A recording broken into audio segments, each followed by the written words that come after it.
de vous presser. Si vous n'avez pas fait toutes vos courses de rentrée scolaire, les enfants reprennent l'école après-demain, on vous le rappelle. On connaît tous ça, la fameuse liste de fournitures, le rush dans les grands magasins pour acheter les stylos, les cahiers, mais pas seulement, parce que cette année, les parents ont un achat supplémentaire à mettre dans le caddie. C'est le nouvel accessoire indispensable pour les collégiens et les lycéens. On parle évidemment du masque.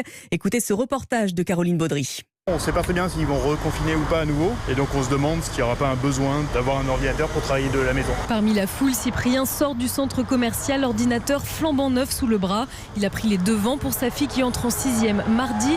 Un cadeau d'anniversaire qui pourrait, selon lui, être utile cette année. J'ai des aînés qui sont en 5e et elles ont eu des vidéoconférences au collège. Peut-être qu'on en aura encore besoin. Autour de lui, les familles se pressent vers le distributeur de gel hydroalcoolique. Difficile de respecter la distance physique dans les magasins bondés, raconte Katia et ses 2 filles.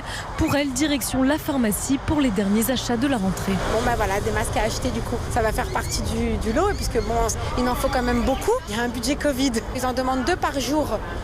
Si c'est des jetables, la boîte ça va très vite quoi. Une liste de fournitures inédite cette année. Marie-Pierre, elle n'en a toujours pas eu connaissance pour son fils Sacha. Là on a acheté des pantalons, on a acheté une petite veste, on a acheté des trucs chouettes quoi. Shopping de rentrée quoi, petit cadeau de rentrée.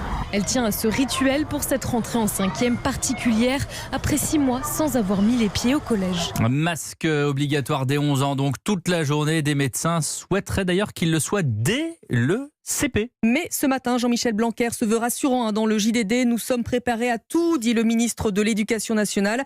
Pour rassurer les enseignants, il annonce par ailleurs l'ouverture d'un Grenelle des professeurs dès cette semaine et entre autres pour revaloriser les salaires. Oui.